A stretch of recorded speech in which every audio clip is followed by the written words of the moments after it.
Hey, welcome back to my channel. So I wanted to post a 1 week update video, still playing the same build as before, much improved, and I would say at this point, I'm comfortable encouraging other people to try the build out. Um, there are a number of issues that I've looked into and I've addressed, but on top of that, we got some very important news from Bex today in a reply to a user on Reddit. There were two very important items. The first is she said that GGG is aware of the powerful effects of stacking the purposeful harbinger jewels, and it will be nerfed, but that nerf will not happen until next league. So that is super good news. That means that we have the rest of this league to abuse this mechanic. The second thing that she said in her reply is GGG is also aware of the fact that negative modifiers are being applied to the increased effective auras on you, and that will be addressed in an upcoming bug fix. So that's super important for the build. Um, Currently, the most dangerous things for the build are Shocking Ground and the Delirium modifier that slows your action speed.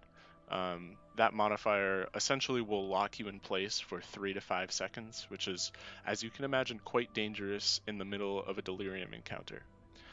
Once that's fixed, the build should feel like butter.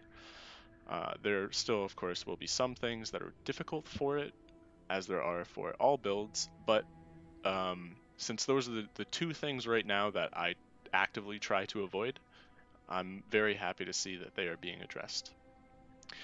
So I will be running a T16 to show kind of the progress of the build and the current state of it. But before I do that, I want to jump into some of the changes that I've made to the build and some important points. The first change is I am now using Blade Vortex on a 5-link instead of Glacial Cascade. This is because it's far better single target, and it also allows you to constantly leech from enemies around you rather than once every cast.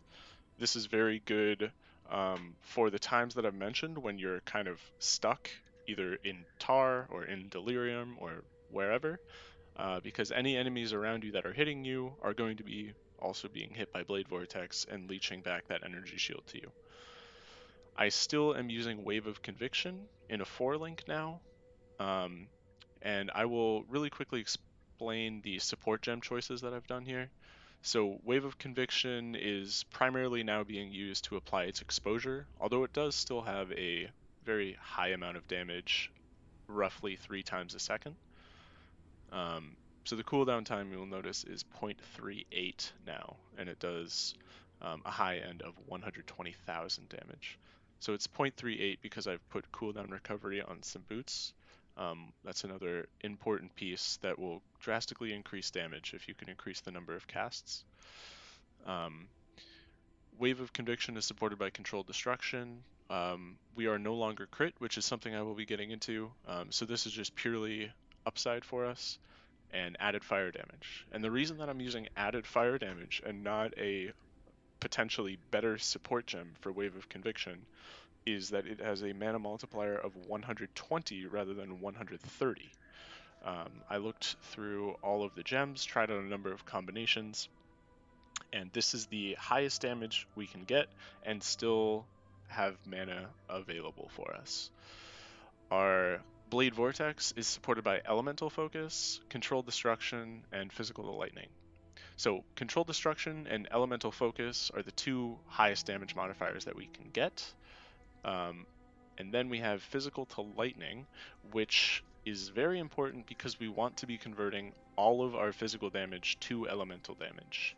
That is to take advantage of exposures that we apply, take advantage of the elemental weakness curse that we apply, and take advantage of all of the elemental damage that we have being an elementalist and in various places throughout the tree and our gear.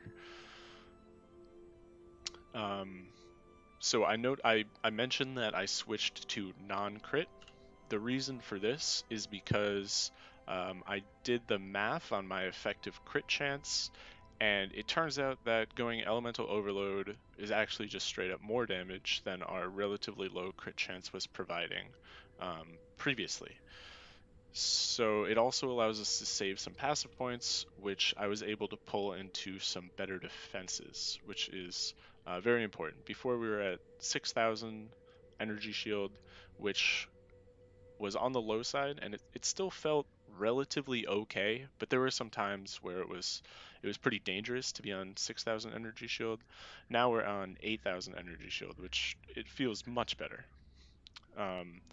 So energy from within is a large part of that, why we're able to get up that high now. Additionally, energy from not on the small notable out here. I'm also now using 2 voices, large cluster jewel, unique jewel. One of them's a 5 socket and one of them is a 7 socket. These are somewhat expensive now. The larger ones, the 7 socket and the 9 socket ones, are affordable. Is it 7 or 9?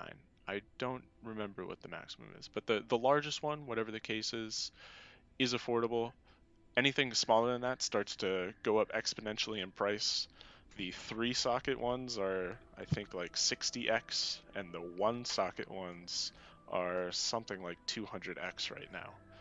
I'm hoping that when those become more readily available on the market, it'll drop down to something that I can afford, because if we were able to use 2 1 socket voices, what I mean by 1 socket voices is it only adds 1 small passive which grants nothing rather than 7. We would obviously be saving a large number of points, and if we could save 9 points between these two, sorry, it would be 7 because we'd still be using 1, we could invest into more damage, we could potentially switch back to crit, or we could just go high on the defenses and probably reach 9 or 10,000 energy shield. One thing that's interesting about the build is we have a gigantic amount of flat energy shield and a relatively low amount of percentage increased energy shield, which means that like 6% increased maximum energy shield will get you a lot more mileage than it would in a traditional energy shield build. Okay, I'll just quickly go over a few last pieces of gear and changes, and then I will get into the map. So now that I'm using Blade Vortex, which is a purely physical spell, I need to convert that to elemental damage, as I mentioned with the physical lightning. I also have these gloves, which have 25% physical damage converted to cold damage. If you're on a budget, you can use Hrimsorrow, but this is far better for us because it gives us a large amount of dexterity, but more importantly, a large amount of energy shield. The final piece of our conversion is coming from this Watcher's Eye here, 34% of physical damage converted to cold, and then we get some bonus movement speed on top of that, which is always nice for clear speed. I feel like I've been talking for too long, and probably you're losing interest now, so I'm just going to put in this Forge of the Phoenix map, and we'll see what we do. I've never actually fought the Guardian of the Phoenix with this build, so this will be a first time. This time, I am going to be hitting the Delirium portals and any side encounters that come up. I skipped them last time because they caused lag, and I cleared them rather slowly, to be honest. But now, I've been running T16s pretty much all day. I've been running Deliriums all day, and it feels safe and smooth.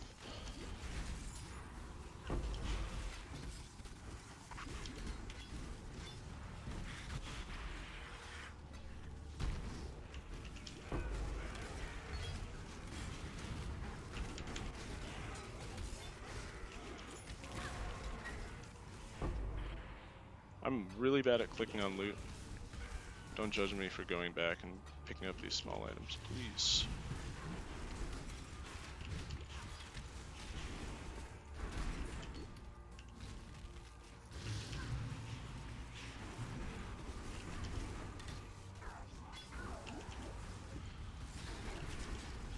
So in most Deliriums, there will come a point where you're afflicted by a purplish debuff over in this area of the screen that on most builds will just reduce your action speed, and it's somewhat annoying. On this build, it freezes you in place, and it is incredibly annoying.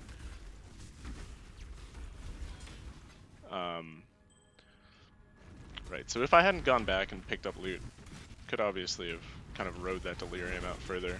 Most of the time I'm able to get to the 4th or 5th tier in maps.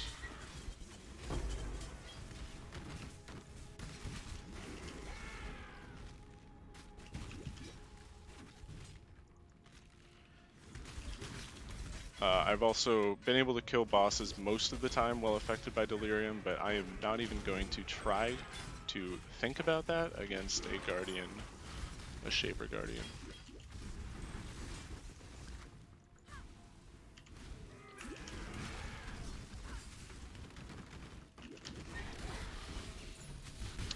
So in terms of damage now, it's a little bit difficult to calculate the damage because Path of Building doesn't really support the jewels the best, and it doesn't support Spellslinger's total damage between multiple spells.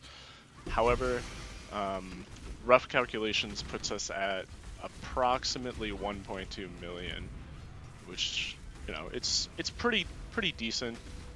Not like incredibly amazing, but it's good. Combined with our defenses, I actually totally forgot to go over our defensive improvements. I will do that right after the map. But combined with our defenses, the build is strong. I'll say it's strong.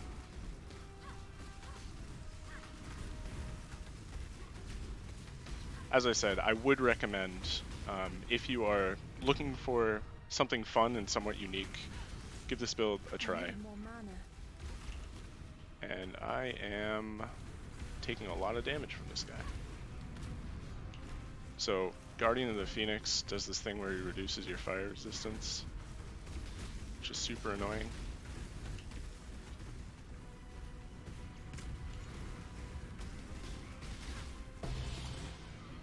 Alright. So I played that sloppily, but hopefully you can see the potential. That was not an incredibly fast Guardian kill, but it was pretty quick and relatively safe. Last thing before I sign off for this video, I did want to show you that I have reached 90 all res. This was far easier to do than I anticipated.